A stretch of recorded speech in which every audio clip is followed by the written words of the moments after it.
واضرب لهم مثل الحياة الدنيا كماء أنزلناه من السماء فاختلط به نبات الأرض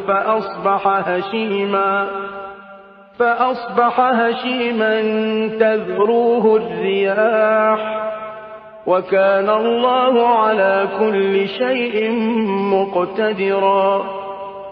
المال والبنون زينة الحياة الدنيا والباقيات الصالحات خير عند ربك ثوابا وخير أملا.